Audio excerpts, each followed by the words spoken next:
제 방에 저희 집에 개인 방이 하나 있습니다.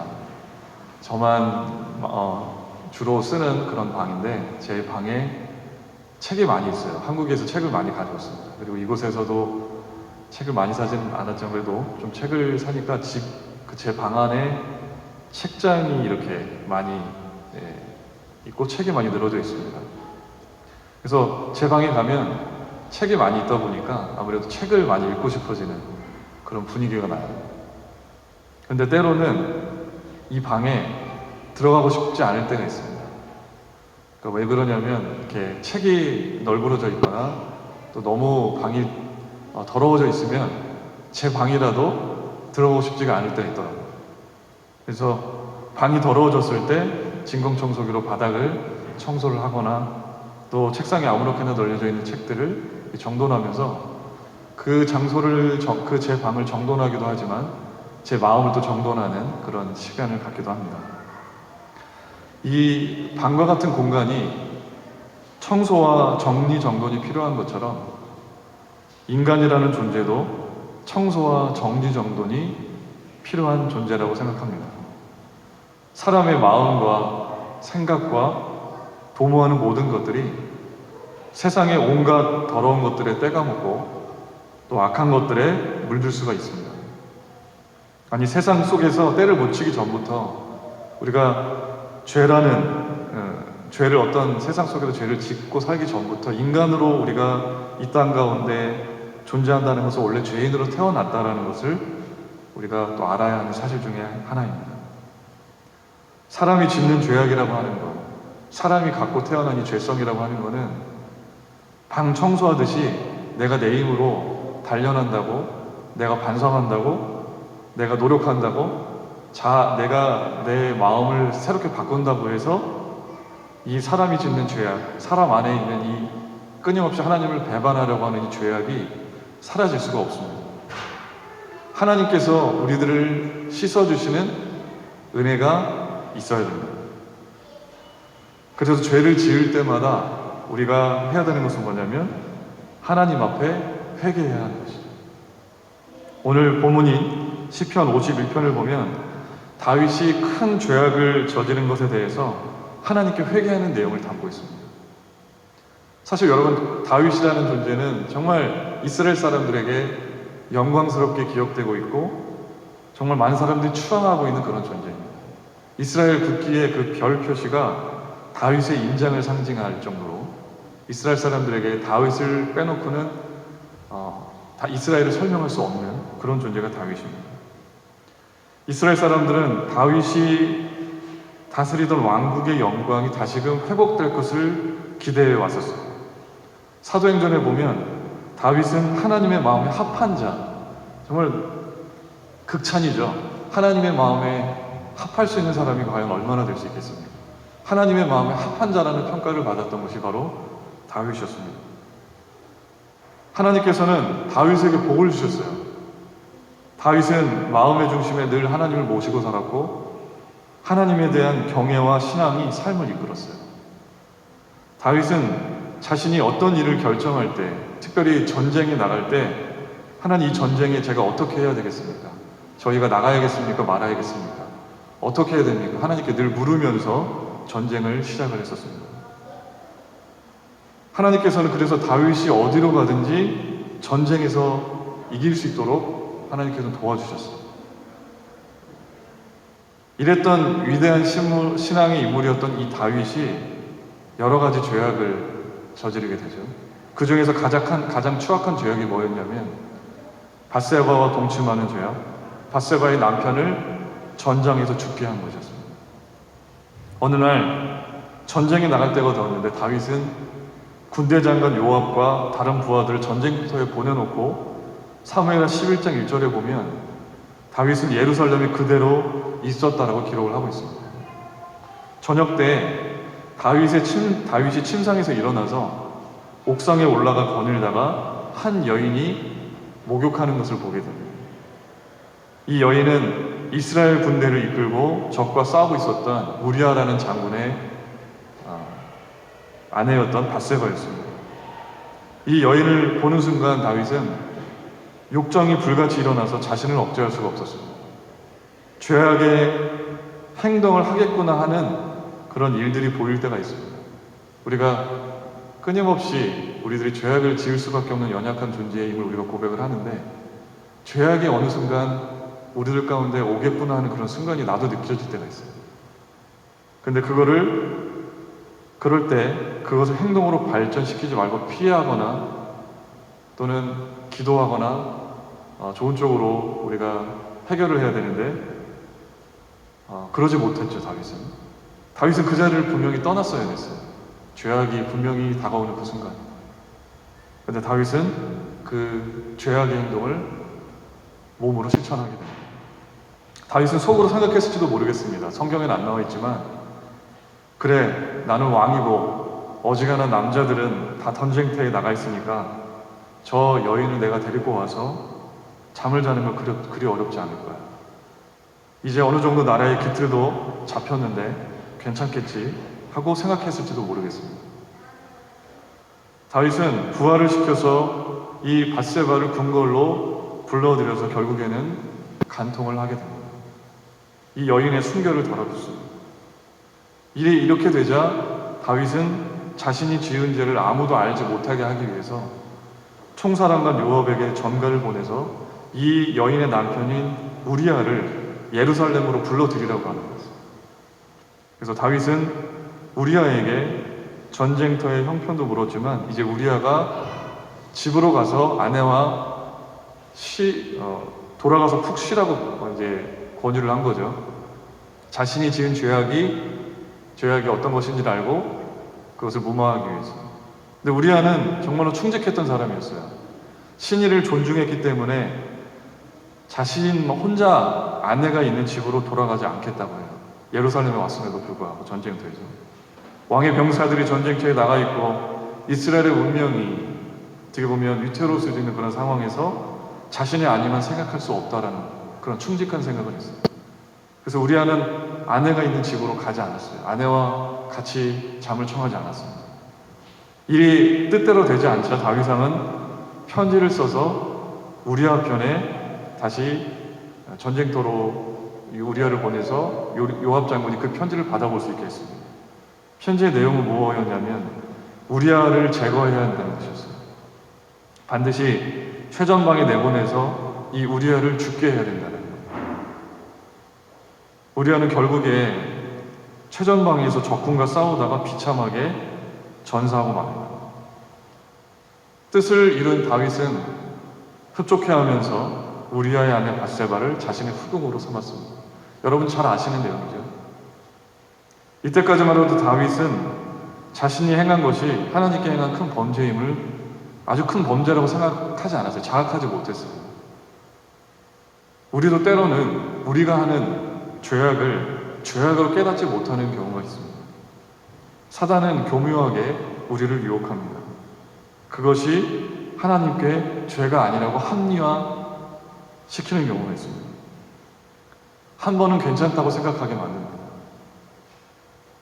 그러나 그렇지 않습니다.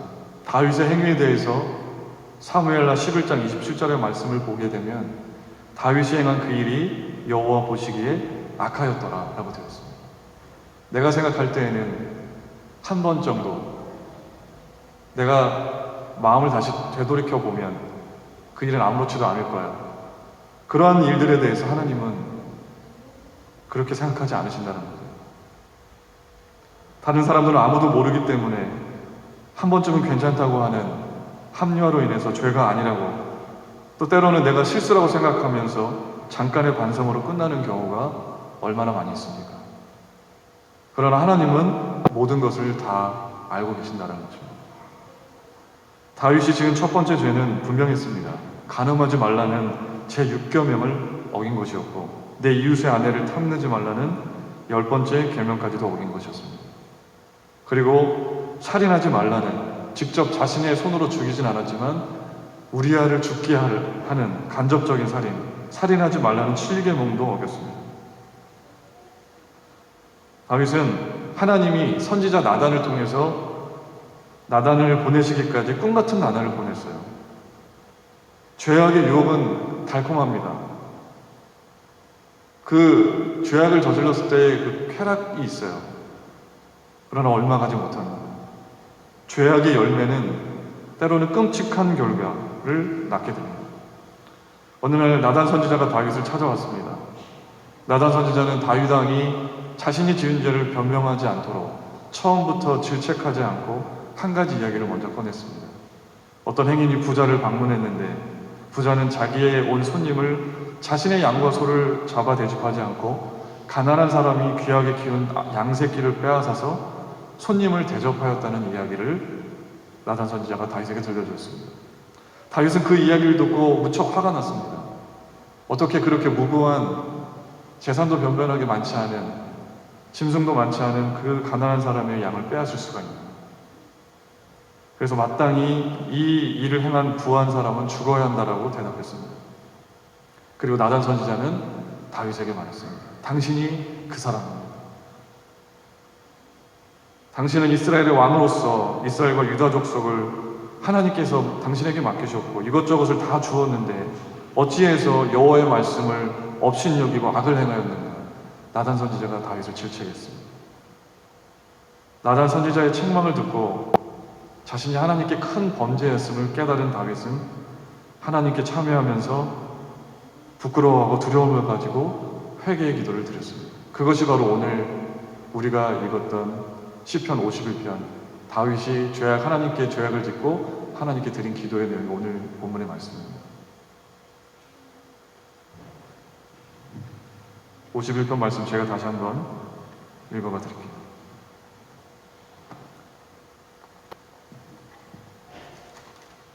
시편 51편 다윗이 구구절절하게 자신이 얼마나 하나님 앞에 큰 죄악을 저질렀는지 느낄 수가 있습니다. 하나님이여 주의 인자를 따라 내게 은혜를 베푸시며 주의 많은 긍휼을 따라 내 죄악을 지워주소서. 나의 죄악을 맑게 씻으시며 나의 죄를 깨끗이 제하소서. 계속해서 간절하게 하나님 앞에 기도하고 있습니다. 다윗이 큰 죄악을 저질렀지만 다윗이 정말 위대한 점은 높은 지위에 있음에도 불구하고 자신의 죄를 지적받았을 때 나단 선지자를 책망하거나 나단 선지자를 죽인다거나 하는 선택으로 가지 않고 자신의 죄를 인정하고 하나님께 즉각적으로 철저하게 회개하는 모습을 보였다는 것입니다. 신앙에서 가장 중요한 것 중에 하나가 바로 회개입니다. 구원받기 위해서 가장 필요한 것은 철저한 회개라는 사실을 우리는 잊지 말아야 됩니다. 성경에 나오는 회심자들의 간증을 보면 회개라는 요소가 빠지지 않고 나옵니다. 한 사람이 그리스도인으로 세워진다라고 하는 것은 회개 없이는 그리스도인으로 세워질 수가 없었습니다. 성인들의 정기나 많은 과거 하나님의 교회에서 두각을 나타낸 영적 거인들의 이야기를 읽다 보면 자신의 삶에서 진정한 회심을 체험하고 하나님의 능력과 하나님의 은혜를 맛본 이 모든 사람들이 누구에게나가 볼 수 있었던 것은 뭐냐면 회개하는 모습이었어요. 한번 이례적으로 회개한 게 아니라 죽는 날까지 끊임없이 하나님 앞에 끊임없이 연약한 모습으로 하나님께 지을 수밖에 없는 그 죄악의 현실을 목도하면서 죄를 지을 때마다 하나님 앞에 기도하는, 그게 바로 영적 거장들의 모습이었습니다. 회개하지 않고 그리스도인이 된 사람은 없습니다. 교회를 빠지지 않고 다녀도 회개를 모르고 회개하지 않았다고 한다면 그 사람은 아직 그리스도인이 아닙니다. 아직 구원의 길에 들어서지 못한 것입니다. 위대한 설교가였던 마틴 로이드 존스 목사님은 이렇게 말했습니다. 회개하지 않은 사람이 그리스도인이 된 적은 없습니다. 당신의 삶에 회개의 특징이 나타나지 않는다면 그리스도인이라는 이름표를 떼어버리는 것이 낫습니다. 이렇게 이야기했습니다. 회개하는 사람이 그리스도인이고 그리스도인이라면 회개를 해야 합니다. 세례 요한은 사역을 시작하면서 죄를 용서하는 회개의 세례를 선포했습니다. 예수님께서도 처음 선포하신 말씀은 하나님의 나라가 가까워 있으니 회개하라는 것이었습니다. 너희들의 죄를 하나님께 고백하고 회개하라는 것이었습니다. 사도 바울 역시 전도여행을 다니면서 복음을 전했는데 그 복음의 핵심은 뭐였냐면 너희들의 죄를 자각하고 하나님께 회개하라는 것이었습니다. 그리고 예수 그리스도를 믿으라는 것이었어요. 그 죄를 씻음받기 위해서. 회개하지 않으면 구원을 알 수도 없고 체험할 수도 없습니다. 오늘 보면은 회개에 대한 전형적인 모습과 과정을 우리에게 보여주고 있습니다. 어떻게 회개해야 하는가? 회개는 먼저 죄를 자각하는 겁니다. 내 죄가 무엇인지, 내가 어떤 죄악을 지금까지 저질렀는지 내 죄를 자각하는 것. 3절에 다윗은 분명하게 고백하고 있습니다. 물은 나는 내 죄가를 아오니 내 죄가 항상 내 앞에 있나이다. 자신 앞에 죄가 있고 내가 내 죄악을 내가 안다는 거예요. 그 자각부터 회개는 시작이 되는 거예요. 세상에 믿지 않는 많은 사람들은 자신이 죄인이라는 깨달음이 없어요.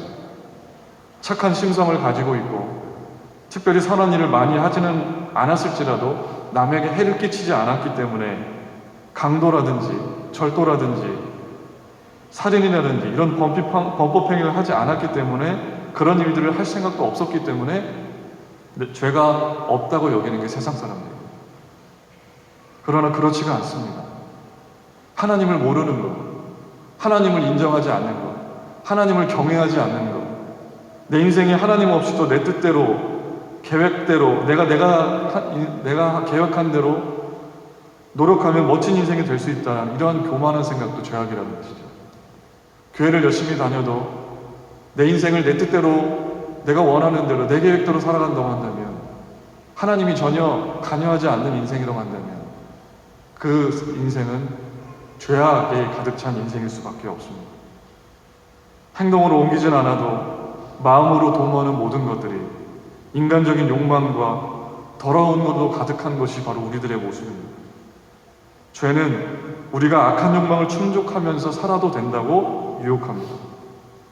우리가 사는 이 시대에 알게 모르게 세상은 네가 옳다고 믿는 대로 행하는 것이 최고라고 이야기하는 게 요즘 세상의 가치관이에요. 마음이 흘러가는 대로 해. 네가 원하는 게 진리야. 진리는 다른 데 있지 않아. 네가 원하는 것 그거 행하는 게 인생 뭐 있어. 내 인생 한 번뿐인 인생 즐기며 사는 거지. 그게 마치 진리인 것 마냥 살아가게 만든 것이 세상의 가치관입니다. 그런데 이런 생각들이 다 하나님을 교묘하게 인정하지 않는 죄라고 하는 것입니다. 어떻게 보면 성경에서 말하는 복음이라고 하는 것은 인간으로 하여금 자신을 죄인으로 인식하도록 하기 위해 기록된 것이라고 해도 과언이 아닙니다. 성경은 죄에 대한 내용을 담고 있고 회개를 촉구하고 있어요. 계속해서. 다윗은 하나님 앞에 오늘 본문에서 그래서 이렇게 다시 무릎 꿇고 통례 자복하는 마음으로 기도하고 있습니다. 하나님이여, 주의 인자를 따라 내게 은혜를 베푸시며 주의 많은 긍휼을 따라 내 죄악을 지워주소서. 나의 죄악을 맑게 씻으시며 나의 죄를 깨끗이 제하소서. 넘어가서 7절에 보시면 우슬초로 나를 정결하게 하소서. 내가 정하리이다. 나의 죄를 씻어주소서. 10절에 하나님이여 내 속에 정한 마음을 창조하시고 내 안에 정직한 영을 새롭게 하옵소서. 내 안에 도사되고 있는 이 죄악의 문제가 해결받기를 원하고 내 안에 정직한 영이 나를 움직이기를 원하고 하나님과의 관계가 정말 깨끗하여지기를 원하는 다윗의 진실된 회개의 내용을 우리가 보고 있습니다. 우리가 찬송가를 들여다봐도 찬송가 안에 있는 그 가사들의 반 이상이 바로 이 죄사함과 구원의 은혜를 이야기하고 있습니다. 나 같은 죄인 살리심, 나 같은 죄인 살리심, 이런 찬양들. 내 영혼이 은총 입어, 부를까요? 중한 죄 지금 벗고보니, 오늘 예수 십자가의 보혈로 그 찬양, 이 모든 찬양들이 바로 회개에 대한, 죄 씻음에 대한 고백과 간절함을 담고 있습니다. 회개가 더 무엇인지 조금 더 살펴보길 원하는데요. 회개에는 세 가지 중요한 요소를 포함하고 있습니다. 첫 번째는 회개라고 하는 것은 먼저 한 번 더 생각해서 내 마음을 바꾸는 것을 의미합니다. 말씀을 통해서, 기도를 통해서, 때로는 사람들의 질책을 통해서 지금까지 해왔던 이 마음의, 지금까지 그냥 흘러왔던 이 마음의 흐름을 한 번 더 생각해서 하나님 쪽으로 바꾸는 거예요. 내가 이렇게 흘러가는 대로, 내 마음이 흘러가는 대로 인생을 놔버리지 않으리라. 하나님의 말씀대로 내 인생에 죄가 있다면 다시 하나님께 고백하고 하나님이 원하시는 대로 살아가 보리라. 그렇게 마음을 한번 움직여보는 것. 그게 회개의 첫 번째 중요한 요소입니다. 내가 지금까지 이렇게 생각하고 아무렇지도 않게 그냥 분별 없이 생각하고 행동하며 살아왔지만, 이것이 하나님 말씀에 어긋나는 것이구나. 한 번 더 생각하고 마음을 바꿔서 이제 이렇게 생각하고 살아가야겠구나. 그게 바로 회개의 중요한 요소입니다. 두 번째, 회개가 가지고 있는 중요한 의미는 후회하는 마음을 갖는 겁니다. 내가 지금까지 가지고 있던 잘못된 관점과 그 관점으로부터 나온 잘못된 행실에 대해서 후회하는 마음을 품는 것이 회개의 더 중요한 요소예요. 내가 잘못했구나. 내가 내뱉은 잘못된 말, 험악한 말, 내가 행했던 증오의 생각들, 악한 생각들, 내가 저지른 추악한 행동에 대해서 비록 시간이 오래되었지만 아직까지도 미워하고 용서하지 못했던 그 사람들에 대해서 후회하고 하나님께 회개하는 거예요. 마지막으로 회개의 중요한 요소 중에 하나는 행동의 변화입니다. 아무리 우리가 마음을 바꾸고 후회했어도 행동으로 변화되지 않고 삶으로 드러내지 않는다고 한다면 그건 진정한 회개가 아니라는 거예요. 우리가 아무리 하나님 앞에 죄에 대해서 눈물을 흘리면서 자백하고 용서를 구하는 기도를 열심히 했어도 행동의 변화가 나타나지 않는다면 그거는 말뿐이고 진정한 회개가 될 수가 없다는 것입니다. 내가 전에 하지 않겠다고 거절했던 일들을 정말 하지 않는 것이 진정한 회개입니다. 제가 전에 한 목사님에 대한 간증을 들은 적이 있습니다. 이 목사님께서 오랜 시간 목회를 해오셨어요. 정년을 얼마 앞두지 않은 그런 목사님이셨습니다. 몇 년 앞두지 않은 목사님께서 자신이 그동안 오랫동안 열심히 목회해오면서 죄의 문제가 이제는 죄의 문제가 다 해결될 줄 알았는데 자신 안에 아직도 회개해야 할 크고 작은 죄가 가득하다는 사실을 갑자기 느끼게 되었다고 합니다. 하루는 밤에 잠을 잘 때 이상한 꿈을 꾸었는데 영상기로 영화 필름을, 옛날 영화 보는 방식 아시죠? 영상기로 영화 필름을 돌리는 장면이 꿈속에 나왔는데 그 영화 필름을 영상으로 돌리면서 나왔던 그 스크린의 모습은 무엇이냐면 자신이 지금까지 어렸을 때부터 지어왔던, 알게 모르게 지어왔던 죄에 대한 모습들이 여과없이 스크린으로 보여졌다고 하는 거예요. 자신은 죄의 문제에서 해방된 줄 알았는데, 그래서 그 꿈속에서지만 그 장면들을 보면서 너무나 부끄럽고 죄스러워서 이 목사님께서 간절히 하나님께 기도하기 시작하셨습니다. 아주 이건 너무나도 사소해서 나만 알고 있고 나도 그렇게 관심 갖지 않았던 지극히 사소한 것까지도 주님, 작은 것이지만 하나님의 주님의 보혈로 저의 죄를 깨끗이 씻어주시옵소서.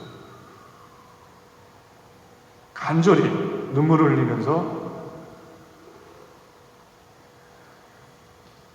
하나님께 회개의 기도를 드리기 시작했습니다. 그리고 하나님께서 또 간절히 하나님께 회개의 기도를 드리고 나서 또 하룻밤에 또 꿈으로 보여주시는 것은 똑같은 장소에서 영상기를 통해서 필름을 비춰 보여주시는 스크린이 있었는데, 스크린의 모습을 볼 수 있었는데, 그렇게 하나님 앞에 간절히 주님의 보혈로 지극히 작은 것까지 철저하게 하나님 앞에 회개하고 무릎 꿇고 기도한 이후에 그 나타났던 스크린의 모습은 아무런 화면이 보여지지 않았다라고, 흰 화면만 계속해서 비춰지는 그런 꿈을 꾸었다고 하는 간증을 들은 적이 있습니다.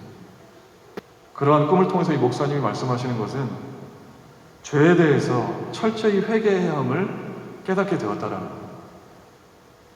나만이 알고 있고 사소하게 생각하고 있고 내 머릿속에서만 일어났던 죄악이라고 할지라도 철저하게 하나님 앞에 무릎 꿇고 주님의 보혈로 깨끗이 씻어주시옵소서. 여러분, 진정으로 회개하셨습니까? 또 회개해야겠다는 생각이 들지 않습니까? 회개는 한 번 더 생각해서 마음을 바꾸고 또 깊은 후회가 나타나고 그리고 삶의 변화로까지 이어지는 것이 회개입니다. 회개는 하나님께서 우리에게 주시는 은혜의 선물이라고 할 수가 있습니다.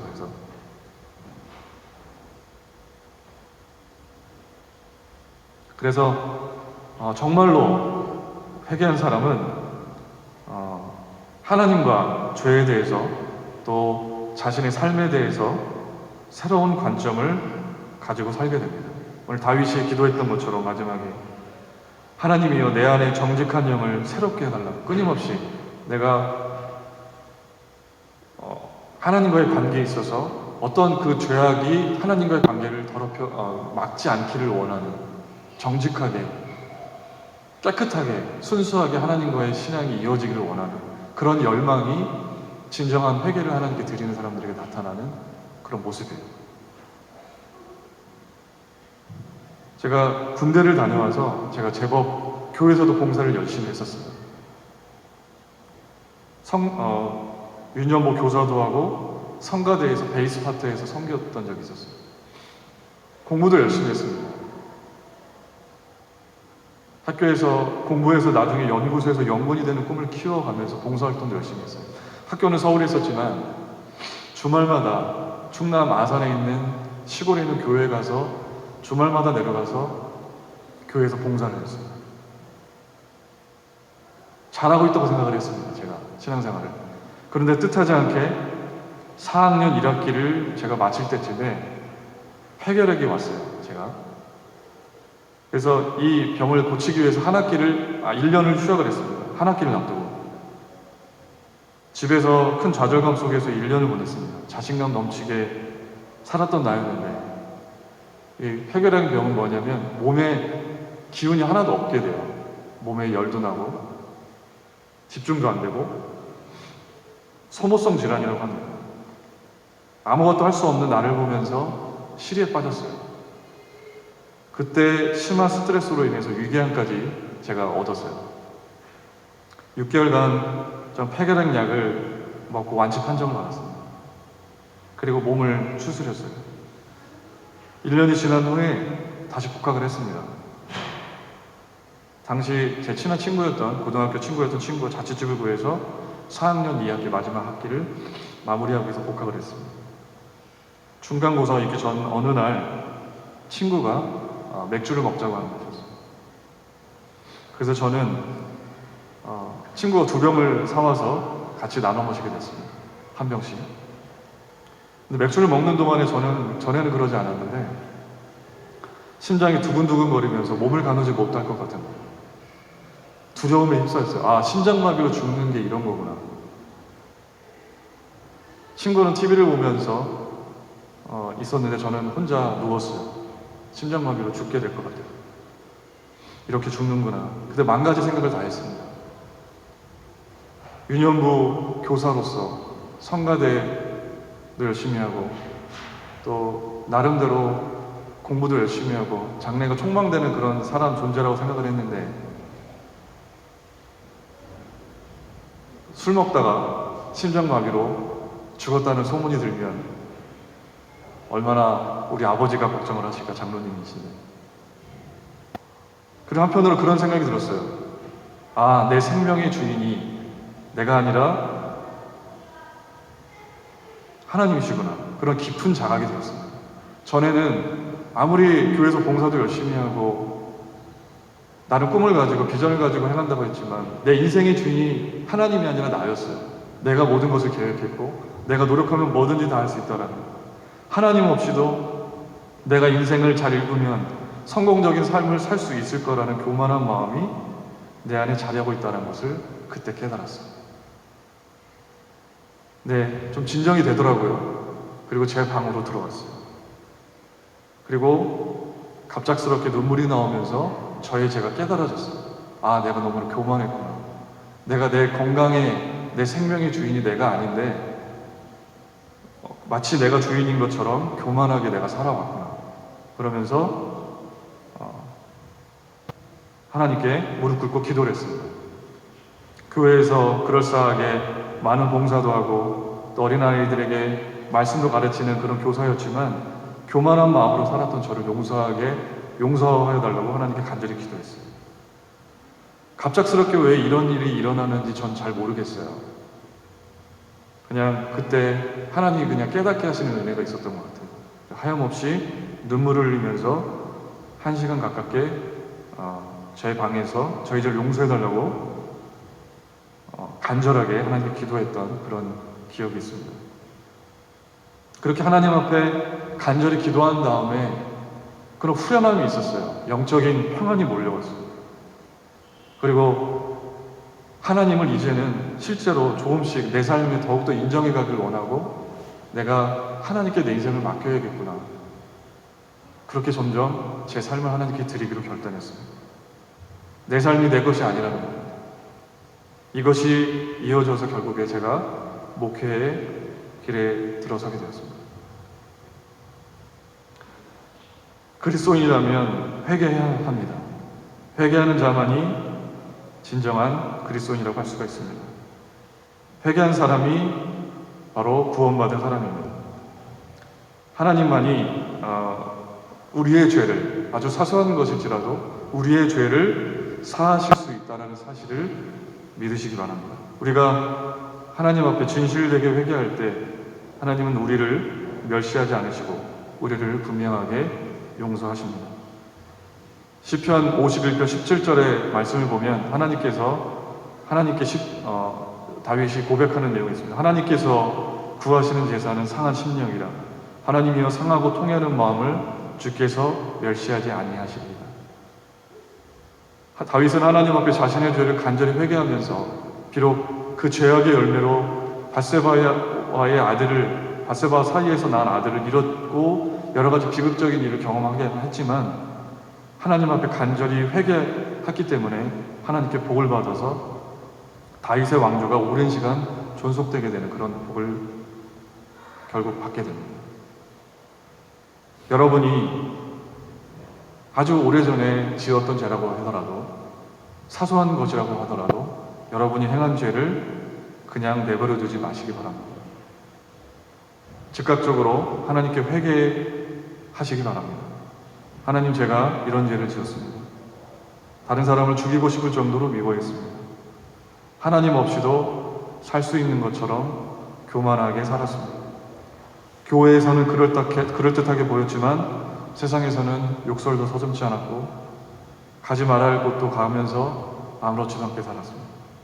그렇게 하나님 앞에 드러낼 때, 회개할 때 하나님은 분명히 용서하시고 깨끗게 하시는 은혜가 있습니다. 예수님은 우리들의 죄를 씻으시기 위해서 십자가에서 죽으셨습니다. 사랑하는 우리 소명 장로교회 성도 여러분, 진정한 회개가 있을 때 그리스도 안에서 용서를 하나님께 간절히 간구하면 하나님께서는 분명히 용서하시는 은혜를 베푸신다는 사실을 기억하시기 바랍니다. 진정한 회개는 더 이상 내가 죄를 짓지 않고 살리라 하는 그런 열망과 결단을 우리들에게 허락합니다. 하나님이 주시는 평안과 말할 수 없는 그 기쁨이 진정한 회개가 있을 때 우리들에게 넘치게 됩니다. 더 이상 어둠 가운데, 세상의 어둠 가운데, 절망 가운데 살지 않고 내가 빛 가운데 걸어가고 싶은 열정이 생기게 됩니다. 하나님의 능력으로 세상 속에서 승리하게 하게 하실 것이라는 확신이 생기게 됩니다. 거룩한 모습으로 살 수 있도록 하나님이 우리를 도와주신다는 믿음이 진정으로 하나님께 회개할 때 나타나는 역사입니다. 거룩한 열정이 불타오르게 됩니다. 여러분, 진정으로 하나님께 회개해서 거룩한 심령으로 하나님께서 이 시대에 사용하시는 위대한 그리스도인들이 되시기를 간절히 축원합니다. 함께 기도하시겠습니다. 사랑의 하나님, 저희들이 알게 모르게 지었던 죄를 이 시간 하나님 앞에 회개합니다. 정말 주님, 나만 한다고 생각했던, 사사하다고 생각했던 아니, 내 마음속에서는 행동으로 옮기지 않았지. 정말로 너무나도 큰 죄악을 생각하고 도모했던 우리의 마음을 누구보다 잘 아시는 분이 하나님인 줄 믿습니다. 저는 이 시간에 하나님 앞에 철저하게 다시금 회개하며 무릎 꿇는 심정으로 통해 자복합니다. 하나님, 주님의 보혈로 우리들을 다시금 깨끗게 하여 주시고, 하나님이 우리들을 다시금 새롭게 하시는 그 은총 안에서 우리가 다시금 꿈을 꾸고 다시금 새 소망 가운데 영원한 구원의 그 감격 안에서, 평안 안에서 하나님 나라를 정말로 우리가 도모하며 그 길을 걸어가며 달려갈 수 있는 우리 모두가 될 수 있도록 주님 인도하여 주시옵소서. 예수님의 이름으로 기도드립니다. 아멘.